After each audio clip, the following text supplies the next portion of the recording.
Here is a video on the ledger lines. We're going to start with the notes that we're comfortable with. We have the notes on the lines here. Every good boy deserves fudge, E, G, B, D, F. And those are pretty important anchor points as we move into ledger lines. Now if we move over to the piano here, okay, here's my piano. And if we were only able to stay on the staff, we would only be able to play these notes: E, G, B, D, F.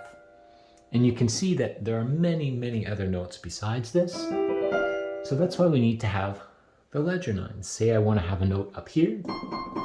Okay, in order to write that, I need a ledger line. Oh, it was recording as I played there. And you'll see that if you were writing notes and it didn't have ledger lines, it'd be really hard to know where those are. Okay, if these lines weren't here, is that an E or an F or a G? Okay, it's hard to know because those ledger lines help us to see, oh, okay, that's a C. I would encourage you to open up the ledger lines here, and it will help you to understand this lesson, hopefully. Ledger lines are used when a note pitches beyond range of clef. So we just talked about that. Many of these notes are beyond the range of the clef, so we have to add these ledger lines in. So they're spaced the same distance as the regular lines. So as you write your music, you want to make sure that you have that correct space. You don't want to write something like this. Okay, it would look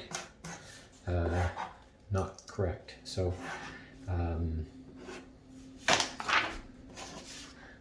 there we go. If you can see that, there's my staff. And then you see that this space is too big. It should be the same space as this. We talked about this a little bit before, but this note is really important. You have to be able to name this note because this is a reference note. We know this is an F, and then from there we can figure out the other pitches. The first few examples are fairly easy because I haven't, well, it doesn't matter. We'll come back to that later. But so here is our F. As notes go up, so these notes are going up, the alphabet goes forward. So we have F, G, A, B, C. And then it goes back down, B, A, G. Here is an E. Again, you need to know those reference points. When the pitches go down, the alphabet goes backwards, D, C, etc. Same thing applies for the bass clef. Here's our good boys deserve fudge, or sorry, I used golf balls don't fly away. So there's our A, and then we can work from there. A, alphabet goes up, or sorry, pitches go up, alphabet goes forward, B, C. Same thing here. There's the G, alphabet goes backwards because pitches are going down.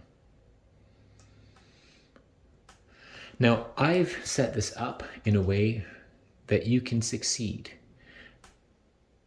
But when you write a piece of music, things aren't also sequentially organized. Okay, it doesn't always go F, G, A, B in the order of the alphabet. That'd make kind of a boring piece. So you need to start to look for the places where I have put a bit of a jump. But one of the common mistakes I see is, okay, people remember that's the F, so that must be a G. Well, no, it's not, because there's actually another note in between. And that's where the grand staff comes in. It lets you see all of these notes that would be used. So there's a lot of information here. It's a bit confusing, but essentially this is just all of the white keys on the keyboard.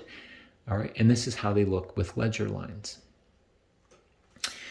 On the test, there will be space if you need to write this out, or you can always write it out on a blank sheet of paper. But eventually you will internalize this and you will not need to use this. All right, you'll start to see certain patterns. And the last question is just to use the grand staff. Okay, the grand staff is both the treble and bass tied together to figure out these pitches. That's it.